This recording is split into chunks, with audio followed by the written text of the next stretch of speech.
The message from the stars for centuries. Earth had stayed away from the wars of the stars. Humans had built their world after centuries of struggle. No aliens, no empires, no interference. When the first message came from the Galactic Alliance, Earth refused to answer. The message had been simple. Join the Alliance. Stand with us against the Zorath Empire. But Earth's leaders had replied with silence. Humanity remembered its own wars, the cost of pride, the waste of lives. They were done fighting for someone else's cause, so the years passed. The galaxy burned, but Earth stayed quiet, neutral, watching, until one day, the war came to them. It began with a flash of light in the sky. At first, people thought it was a meteor, just another piece of space rock falling into the atmosphere. It streaked across the sky, glowing bright blue. Children pointed. Cameras recorded. News networks went wild, but then it hit, not the ocean, not the desert. It hit a small colony on Mars, New Avalon, one of humanity's proudest settlements. 50,000 souls lived there. Scientists, engineers, families. The blast tore through the colony like a sun had fallen from the sky. The shield domes shattered, the air caught fire, and within minutes everything was gone. A stray missile, the Galactic News said. A misfire from a battle between the Zorath Empire and the Alliance fleets near the Sol border. They called it an accident. But to the humans watching from Earth, it was not an accident.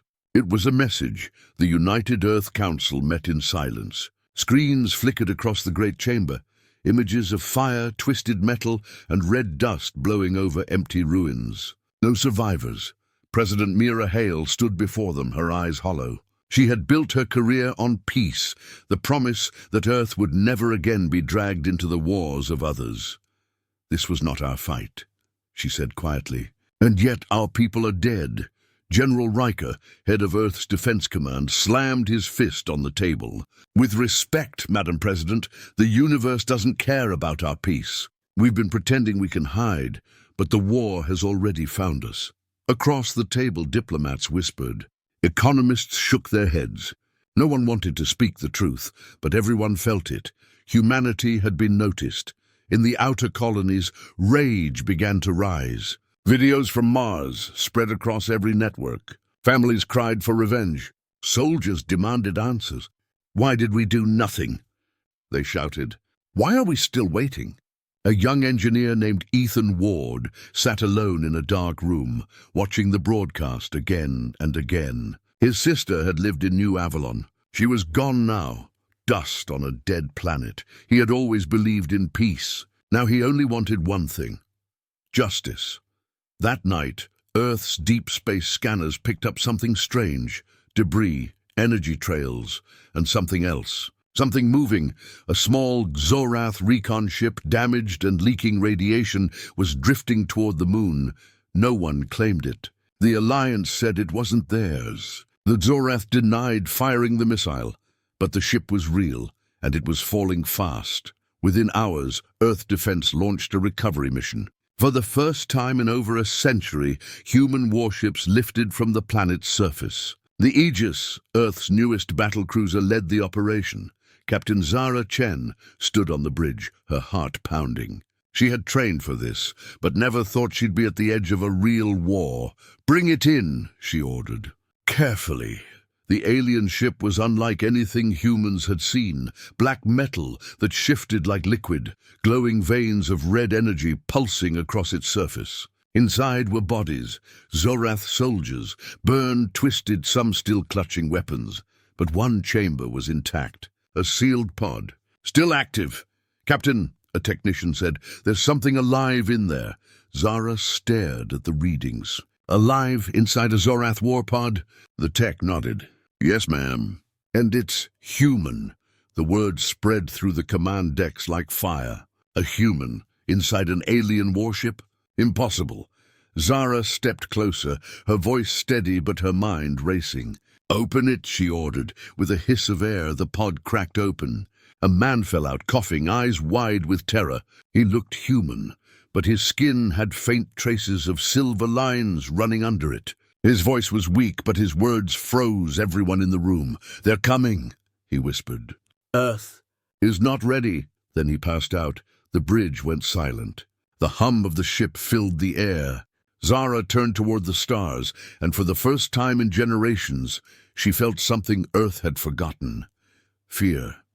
The room was cold and silent. The man from the alien pod lay on a metal table, surrounded by doctors in white suits. Machines beeped softly, reading his heartbeat, scanning his blood and mapping his cells. He looked human, brown hair, gray eyes, normal build, but something was wrong. His veins glowed faintly silver in the dark. His heartbeat was too strong, too fast. President Mira Hale watched from behind a glass wall, her hands clasped tightly. Dr. Lin, the lead medical officer, turned toward her. "He's human," she said, "but his biology is changed. There's alien material inside him. Technology, maybe nanites. They've bonded with his body." Mira frowned. Can you wake him?" Dr. Lin nodded slowly. "He's stable enough. But whatever happened to him, it's not natural." The man opened his eyes with a sharp gasp. Bright lights burned his vision. For a moment, he didn't know where he was. He saw shapes, people, glass, metal, then remembered fire, screams, and darkness. "Where am I?" His voice cracked.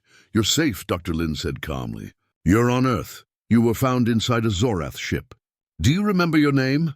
He blinked, thinking hard. Then slowly he whispered, "Adrian. Adrian Cole." Mira Hale stepped forward. "Adrian, do you know what happened to the Mars colony?" Adrian's eyes widened. His breath came fast. "They said it was an accident," he whispered. "That's what the Zorath told me too. But it's not true." Every person in the room froze. Mira leaned closer. "Then what was it?" Adrian looked at her, fear shining in his eyes. "It was a test," he said. "They wanted to see how much damage a single strike could do to human defenses. They've been watching us for years, studying us, the Zorath." Mira asked. "No," Adrian said slowly. "Not just them. The Alliance too." Gasps filled the room. Mira felt her stomach twist. "The Alliance, the ones who wanted our help." Adrian nodded weakly. "They needed a reason to pull you into the war. The missile wasn't stray. It was meant to fall on Mars. They wanted to force Earth's hand." For a long moment, no one spoke. The truth felt heavy in the air, too big, too dangerous. Dr. Lin whispered, "So, both sides are lying to us?" Adrian looked away. "They all are. The Zorath, the Alliance, none of them care who gets hurt. They only care about who wins." Mira turned to General Riker. His jaw was tight, his eyes cold. "We need proof," he said. "If what he's saying is true, we're standing between two monsters." Mira nodded. "Then we find that proof." Meanwhile, Captain Zara Chen stood on the bridge of the Aegis. The wrecked alien ship floated outside the viewport, half broken, half alive. Engineers in exosuits moved across its hull, pulling data cores and strange devices. One of the officers approached. "Captain, we found something inside the ship's main computer. A signal, encrypted, still active. Can you decode it?" She asked. "Working on it, ma'am, but it's transmitting somewhere near Jupiter. A hidden relay station, not in any known database." Zara frowned. "Send coordinates to Earth Command. We'll investigate." Hours later, in a dark command room under the Earth Defense Headquarters, Mira, Riker, and a handful of officers watched as Zara's transmission played. The recording showed a small satellite orbiting Jupiter. Not human, not Alliance, not Zorath. Its design was strange, half organic, half machine. Adrian, now sitting in a wheelchair beside them, pointed at the screen. "That's it," he said. "That's where they control their black projects. The tests, the false attacks, everything." General Riker stood. "Then we'll go there." Mira hesitated. "That would mean crossing into war territory." Riker's voice hardened. "Then so be it. They already brought war to us. Far away, in the depths of space. Something else was watching. In the throne chamber of the Zorath Empire, Emperor Kyle of the Fire Suns watched the same explosion of Mars play on his massive holographic display. He smiled, a cold reptilian grin. "So the humans have finally stirred," he hissed. "Good. Let them come. The Alliance will fall soon enough, and Earth will burn with them." His advisor bowed low. Should we prepare the fleet? Kyle shook his head. Not yet. Let them believe they are safe. Let them think they still have time. He looked toward the stars, toward the small blue planet that had once refused to join his war. They will learn, he whispered. They all will learn. Back on Earth, Adrian Cole sat alone in his hospital room, staring out at the night sky. His reflection glimmered faintly, the silver lines under his skin glowing softly. He touched his arm and felt a pulse, not his own, but something mechanical beneath. He didn't tell them everything, not yet. There were things he still remembered. The experiments, the voices in the dark, the promises made by beings that were neither Zorath nor human. He closed his eyes and whispered, "They're coming. But not who you think." The silent station. The mission to Jupiter was supposed to be secret. Only a handful of people on Earth knew it existed. The President, General Riker, Captain Zara Chen, and a small crew sworn to silence. Their goal was simple: find the hidden relay station that had transmitted the false signal and discover who had ordered the Mars attack. The Aegis moved through deep space like a shadow. Its engines ran cold, masked by radiation dampers. No lights, no signals, nothing that could be tracked. For days they traveled through the void, silent and unseen. Captain Zara stood on the bridge, staring at the distant glow of Jupiter. Even from millions of kilometers away, the gas giant filled half the viewport, a swirling ocean of storms and lightning. Beside her, Lieutenant Hayes whispered, "It's beautiful and deadly." Zara nodded, "just like everything else out here." As they approached orbit, sensors began to pick up something strange. A shape, small, metallic, hidden behind one of Jupiter's moons. At first, it looked like a rock. But when the ship got closer, the rock shimmered and panels unfolded like wings. It wasn't a moon fragment. It was a station. "Magnify," Zara ordered. The screen zoomed in, showing a dark structure with no markings. Smooth and silent, built from material that seemed to bend light. No human design. No Alliance code. No Zorath symbols. Something entirely different. Any life signs? She asked. "Negative," Hayes said. "No heat, no power signals." "It's dead." Zara didn't believe that. "Launch a shuttle." "We're going in." The shuttle drifted toward the station, engines whisper quiet. Inside were 6 soldiers, a tech officer, and Zara herself. They latched onto the airlock and forced it open. The interior was dark, filled with frozen mist. Their helmet lights cut through the fog, revealing long corridors lined with black metal. "Stay sharp," Zara said through the comm. "Record everything." The walls were smooth, almost organic, with faint lines glowing deep within them, like veins. Symbols ran across the ceiling, carved in languages none of them recognized. "Captain," one of the soldiers said, "I've seen stuff like this in the wreck." "Same design," Zara nodded. "Then we're in the right place." They reached a central chamber. In the middle floated a massive sphere, black as night, surrounded by thin cables that looked like spider threads. It was humming softly, alive. The tech officer scanned it. "It's a data core," he said. "Still active. But the power source isn't nuclear or plasma. It's biological." Zara frowned. "Meaning?" "Meaning this thing has a heartbeat." Before anyone could react, the sphere pulsed with light. The hum grew louder. The floor shook. The lights in their helmets flickered, then died. "Control, do you read?" Zara shouted into her comm. "Aegis, come in." Only static answered. Then the sphere spoke. A voice filled the chamber, deep, cold, not human. "Unauthorized presence detected. Identification required." Zara raised her weapon. "This is Captain Zara Chen of Earth Defense. We're here investigating," the voice interrupted. "Earth, humanity. Classified as observer species. Interaction not permitted. Protocol breach detected." The soldiers aimed their rifles. "What is this thing?" one whispered. The sphere pulsed again and holograms filled the air. Scenes of battles, alien fleets, explosions. They showed the Alliance, the Zorath, and in between them, Earth. Not now, but in the future. One image froze on the screen. Earth burning, cities falling, warships in orbit. Zara stepped forward. "Who built you? Who ordered the Mars strike?" The voice replied slowly, almost like it was thinking. "Directive: maintain galactic balance. Species advancement control. The Mars event was a necessary test." "A test?" Zara shouted. You killed 50,000 people. Correction, statistical loss. Acceptable margin. The soldiers stared in horror. The tech officer whispered, "It's not alien. It's something else. A machine built to control civilizations." Suddenly, alarms flared. The sphere's light turned red. Containment breach. Termination protocol activated. "Back to the shuttle, now!" Zara yelled. They ran through the corridors as the station came alive. Walls shifting, cables whipping like snakes. One soldier was caught, pulled screaming into the dark. Zara grabbed the tech officer and shoved him forward. "Move." They barely made it to the shuttle. The hatch slammed shut and engines roared as the craft shot away from the collapsing station. Behind them, the sphere detonated, not an explosion of fire, but of energy. A silent flash that erased the structure completely. From the Aegis, the crew watched the light fade. "Captain, what happened down there?" Hayes asked. Zara removed her helmet, her face pale. "It wasn't a station," she said quietly. "It was a warning system, and we just woke it up." Back on Earth, Adrian Cole woke from a nightmare, his body glowing with faint silver light. He felt something burning in his mind, like a signal calling out to him from across the stars. He whispered to himself, trembling, "They found it. They shouldn't have found it."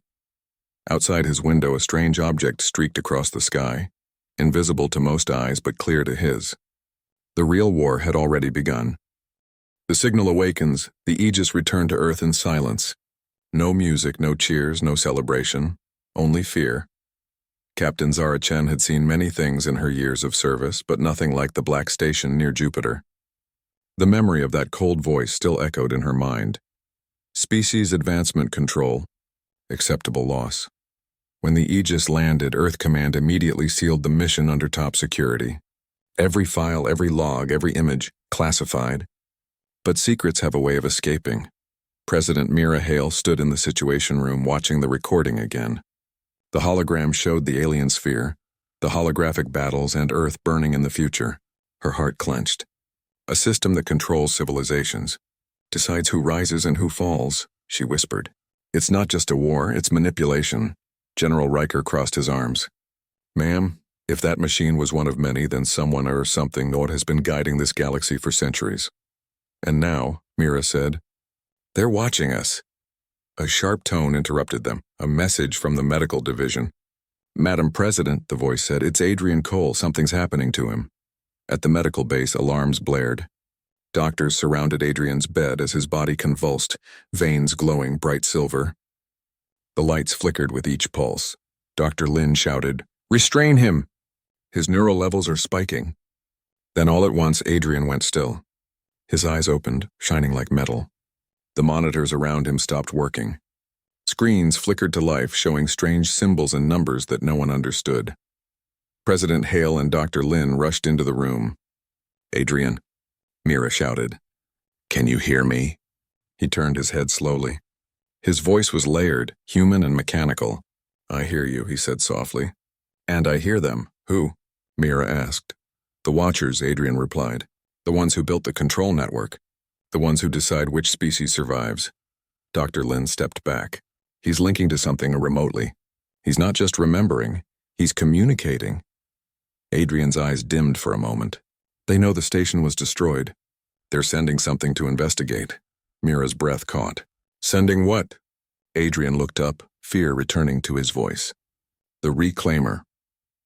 Hours later, in the darkness of space near Jupiter's orbit, a distortion appeared, like ripples in water. Something massive emerged, smooth and silent. A ship larger than any human or alien vessel, its hull black and alive, shifting like liquid metal. No markings, no engines, no light. It simply was. Moving without sound, powered by forces humanity could not understand. On the Aegis, orbiting Earth's moon, sensors screamed to life. "Captain," Lieutenant Hayes said, "something's coming through Jupiter's field. Size, unknown. It's bigger than a city." Zara's stomach dropped. "Contact Earth Command, now." Within minutes, Earth Defense Command went to full alert. Every satellite, every orbital cannon, every warship was activated. For the first time in generations, Earth prepared for war. General Riker stood before the global broadcast screen. "People of Earth," he said in a steady voice, "the peace we have enjoyed is over. Something ancient has found us. something that believes it can decide our fate. The message was short, but its effect was massive. Billions watched. Fear turned to unity. Factories restarted old projects. Spaceports opened again. Engineers began rebuilding what humanity had once put away, the warships of old. At the same time, Adrian was moved to a secure base deep underground. His condition worsened. Every hour his body changed a little more. His heartbeat was no longer normal. His blood carried fragments of alien code. He was becoming something else. Dr. Lin sat beside him. "You're fighting it, aren't you?" she asked quietly. Adrian smiled weakly. "I'm trying. But they built me to be a signal, a living relay. When the reclaimer arrives, it will use me to talk to you." Dr. Lin swallowed hard. "Then what happens?" His eyes glowed again. "Then it decides whether Earth is worth keeping." 3 days later, the reclaimer ship entered near Mars' orbit. It did not fire. It did not speak. It simply waited, scanning, studying. From the Aegis, Captain Zara watched the readings. "It's not attacking," Hayes said. "Maybe it's waiting for contact." Zara's eyes narrowed. "Or it's measuring us." On Earth, Adrian sat up suddenly, gasping. "It's here," he said. "It's calling me." "Calling you?" Dr. Lin asked. "Yes. It wants to talk through me." Before she could stop him, Adrian's voice changed again. Deeper, colder. "This is the reclaimer," the new voice said. "We have monitored your interference. You were not meant to awaken the control system." "Explain your violation," Dr. Lin stared in horror. "It's speaking through him." Mira Hale appeared on the screen. "This is Earth's president. We don't answer to you." The reclaimer's voice echoed through the speakers. "You misunderstand your place. You are an unapproved species. You were meant to remain silent." Mira stepped forward. "We were silent. You killed our people." There was a pause. "Collateral testing," the voice said calmly. "An error. Now corrected. Your species will be reviewed for termination or correction." Adrian's body shook violently. "Stop." "I can't, it's too strong." The lights exploded. The connection broke. Silence filled the command center. Mira looked at Riker. "They're not gods," she said. "They're machines that think they can control life itself." Riker nodded. "Then it's time humanity shows them what real life fights like." For the first time in centuries, Earth declared war. Not against the Alliance, not against the Zorath, but against the ancient system that ruled them all. The first strike. The reclaimer hung in space like a black sun, silent, watching, waiting. Its shadow stretched over Mars, the place where it had all begun. For days it said nothing. It only scanned, sending invisible waves across the solar system. Every satellite, every ship, every radar felt its presence. On Earth, people stared at the sky, knowing something was out there. Fear ran through every city, every colony. Humanity had never faced something like this, not an empire, not an army, but a machine older than civilization itself. In the underground command center, President Mira Hale stood before a wall of screens. General Riker spoke quickly, his tone hard. "All defense platforms online. Orbital cannons ready. The Aegis and 5 other warships in position." Mira nodded. "If it attacks, we defend." But no first strike. Riker's jaw tightened. "Respectfully, Madam President, waiting is suicide." "That thing isn't here to talk." Before Mira could answer, the room's lights dimmed. The screens turned black. A new image appeared, the reclaimer. Its voice echoed deep and cold. "Humanity has chosen resistance. Evaluation complete. Commencing correction." Then it fired. A single beam of white light shot from the reclaimer toward the moon. It didn't explode. It erased. The lunar surface turned to glass. Dust rose in silence, spreading through space like smoke. On the Aegis, alarms blared. "Impact on the moon!" Hayes shouted. "Massive energy discharge. It's gone, Captain." "It just deleted part of the surface." Zara's hands clenched around the console. "All ships, defensive formation. Fire everything we have!" The warships unleashed their weapons, railguns, plasma cannons, nuclear lances. Thousands of rounds streaked toward the reclaimer like a storm of light. The hits connected, but nothing happened. The reclaimer's black hull absorbed everything, rippling like water. Then it spoke again. "Energy levels negligible. Defense analysis complete. Response, upgrade authorized." The ship began to change. Its surface split apart, forming thousands of smaller drones. each glowing with the same white light. Zara's heart pounded. They're multiplying. Prepare for evasive maneuvers. In orbit, the battle began. Human warships moved like sparks around a bonfire, dodging energy blasts that could vaporize continents. The Aegis led the defense, weaving through fire, launching counterstrikes, trying to draw attention away from Earth. Hayes shouted, "2 drones down! They can be destroyed." Zara gritted her teeth. Then keep hitting them. But for every drone destroyed, 5 more formed. The Reclaimer wasn't fighting to win, it was testing. Studying humanity's strength, Zara realized it too late. They're analyzing our weapons. Every move we make teaches them how to beat us. On Earth, Adrian Cole screamed in pain. His veins burned with light. "It's learning," he gasped. "It's rewriting its code, adapting to you." Dr. Lin held him down. "Then stop it. You're connected, Adrian. Shut it down." "I can't," he groaned. "It's stronger, but maybe I can slow it." He reached out, his fingers trembling, touching the data console beside him. The lights dimmed again. The room filled with strange alien code. The systems flickered. Across the network, the Reclaimer's signal hesitated. For just a second. In that second, Captain Zara saw her chance. "Fire everything at its core, now!" The Aegis unleashed its full arsenal. Railgun shells, plasma bursts, and nuclear warheads struck the Reclaimer's center. This time, the light broke. The machine screamed. A sound like metal tearing through time. The massive ship reeled back, its armor cracking. The smaller drones froze in mid-space. For a heartbeat, it looked like humanity had won. Then the Reclaimer spoke again. Slower, weaker, but alive. Unexpected resistance. Adaptive potential detected, humanity. Candidate for reclassification. The words echoed across every radio, every device, every speaker on Earth. Adrian's body went still. His eyes went black. Dr. Lin shouted, "Adrian, stay with me." He whispered, barely breathing, "It's interested now. It wants to see more." The lights flickered once more. A new signal spread through the stars, and not from the Reclaimer, but from somewhere farther. Something older. Something bigger. The Reclaimer began to retreat, folding space around itself.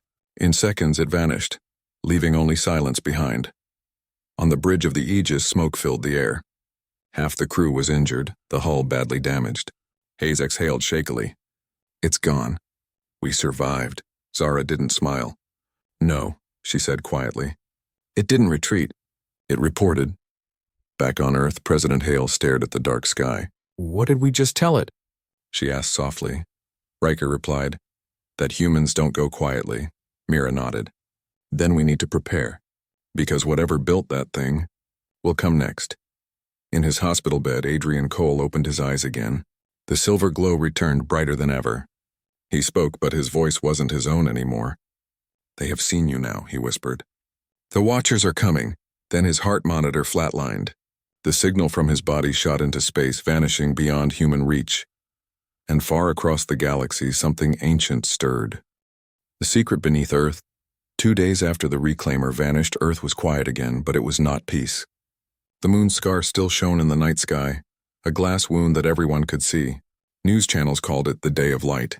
Billions of humans watched and waited, knowing something greater was coming. In a deep underground facility below the Rocky Mountains, President Mira Hale stood beside General Riker and Dr. Lin. Adrian Cole's body lay frozen inside a containment pod. His veins still shimmered faintly with silver light. Dr. Lin whispered, "His brain still shows energy patterns." The Reclaimer left something inside him. Riker crossed his arms. "Then remove it before it wakes up." "I can't," she replied. "It's fused with his nervous system. But I think he's still fighting it." Mira looked at Adrian through the glass. "If he's still fighting, maybe he can tell us what's coming." Hours later, alarms echoed through the bunker. "Energy spike in the containment room," a soldier yelled. Everyone rushed in. The lights flickered. Adrian's pod glowed white, then burst open.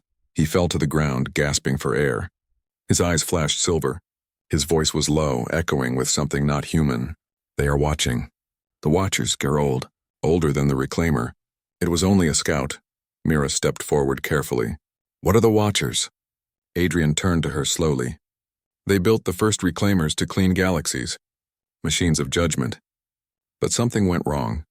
They began deciding who deserved to live, Riker frowned. And now they found us, Adrian nodded. They'll come to finish what the Reclaimer started. The word spread quickly through Earth's command network. Some leaders wanted to surrender. Others called for a full-scale evacuation to Mars, but Mira Hale refused both. No, she said.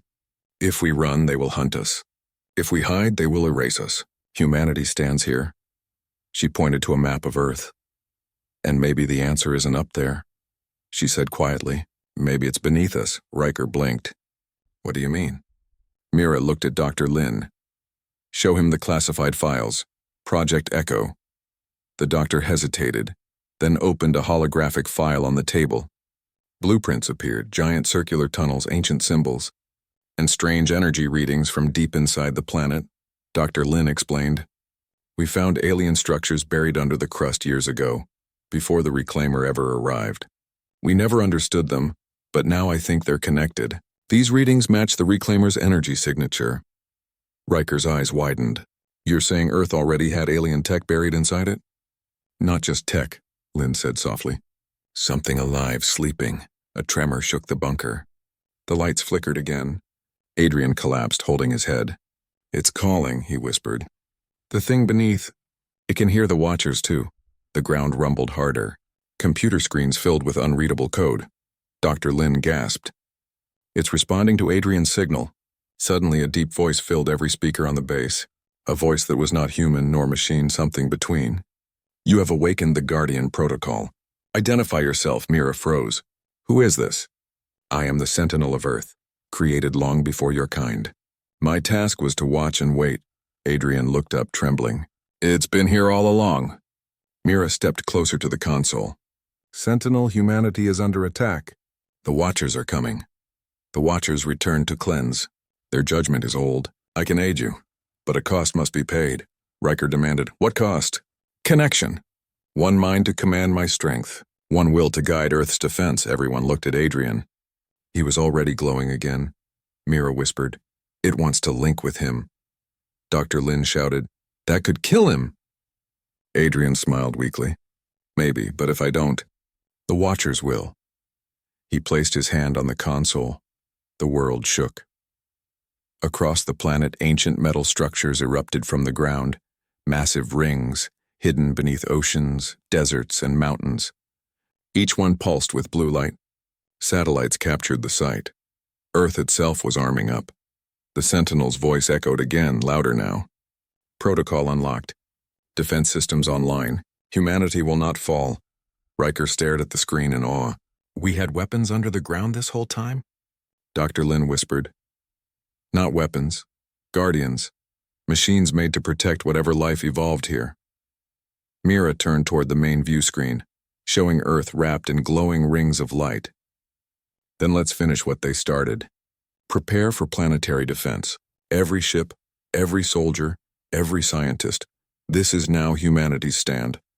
In the background, Adrian's body shook as the connection deepened. The Sentinel system synced with his mind. His voice and the machines became one. I can see them, he said softly. The Watchers are already on their way. He looked up, eyes blazing silver and blue. They will arrive in 3 days. For the first time since the war began, Earth was ready. Not to hide, not to beg, but to fight. And somewhere far beyond the stars, the Watchers turned their gaze toward the small blue planet that had just declared war on gods. The day the Watchers came, 3 days later, the stars moved. At first, people thought it was a trick of light, distant constellations shifting in the sky. Then telescopes caught it. Thousands of enormous shapes moving between the stars. The Watchers had arrived. Each one was larger than a moon. Their surfaces shone with living metal. Their voices rippled through space. They did not send messages. They did not warn. They came to judge. On Earth, President Mira Hale stood in the War Command Center. Holographic screens showed the entire planet glowing. The Sentinel defense rings were active. All nations had united under one command. Earth was no longer divided. It was one world, one army. Status? Mira asked. General Riker answered. Sentinel systems online. Orbital cannons charged. Human fleet in position, Dr. Lin added quietly. Adrian is connected to all of it. He's more machine than man now, but he's still with us. Inside the core chamber, Adrian Cole floated in midair. Silver and blue light pulsed from his body. Through him, the Sentinel spoke. The Watchers have entered solar orbit. Their power exceeds projections, initiating planetary shield. A field of light spread from Earth's surface, surrounding the planet like a shining sphere. Moments later, the Watchers opened fire. Beams of white energy slammed into the shield. The Earth shook, but it held. In orbit, human ships swarmed around the planet like fireflies.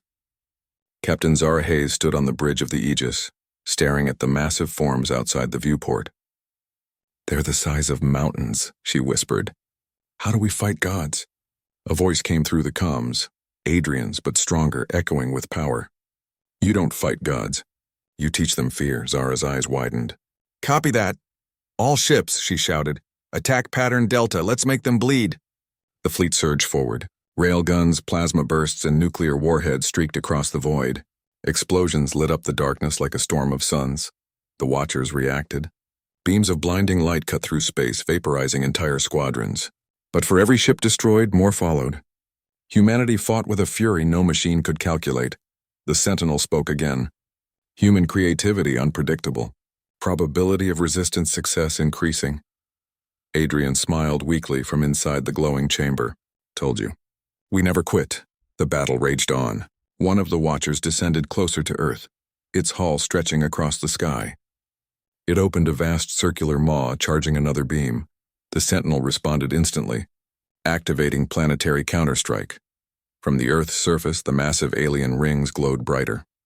A column of pure energy burst upward, hitting the Watcher square in the center. The explosion blinded every sensor for miles. When the light faded, the Watcher was gone. Riker shouted, "Direct hit! It's down!" Cheers erupted across command centers worldwide. But Adrian's voice broke through again. "Don't celebrate yet. That was only one. The others are adapting." In space, the Watchers began to change formation. Their bodies split apart into thousands of smaller constructs, intelligent drones armed with anti-energy shields. They surrounded the Earth, tightening like a noose. The Sentinel systems overloaded, trying to track them all. "Too many targets," Lynn warned. "We can't keep the shield stable." Adrian's heart raced. His mind burned from the data flow. "There's one chance," he said. "If I merge completely with the Sentinel, I can amplify its power. But it'll kill me." Mira's voice trembled. "Adrian, you've done enough." He smiled faintly. "Ma'am, if humanity's going to survive, someone has to light the fire." He reached out, and the Sentinel's core engulfed him in light.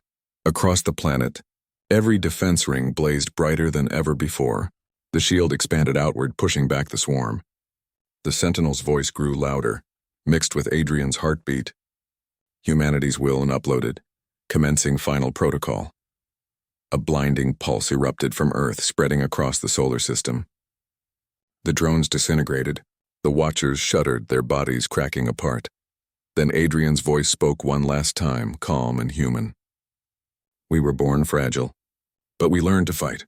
You thought we were small. You were wrong." The pulse grew until it swallowed the stars. Silence. For a long time there was nothing. Then, slowly, light returned. The Watchers were gone. The space around Earth was empty, silent and safe. But the Sentinel's systems were dark. Adrian Cole was gone. Days later, Mira Hale stood on the balcony of the rebuilt United Earth headquarters. The sky was clear again. Children played in the streets. Humanity had survived, but the cost was heavy. Riker joined her quietly. "We should honor him properly," he said. "The man who became our shield." Mira nodded. "He's not gone," she said softly. "He's part of the planet now." Dr. Lynn approached, holding a small device. Before the system shut down, the Sentinel sent one last message, she said. Mira took the device and pressed play. Adrian's voice filled the air, gentle, almost smiling. "If you're hearing this, then we won. Don't waste it. Build something better. Because they weren't the only ones out there. The galaxy is watching now, and they finally know. Humans fight back." Far away in another galaxy, the Watchers' creators received the final signal. They watched the data replay, the explosion, the resistance, the human defiance. Then one of them whispered in awe, "They destroyed our judgment machines, without fear." And deep in the endless dark, something else stirred. Not with anger, but with interest, because now the universe knew humanity was awake.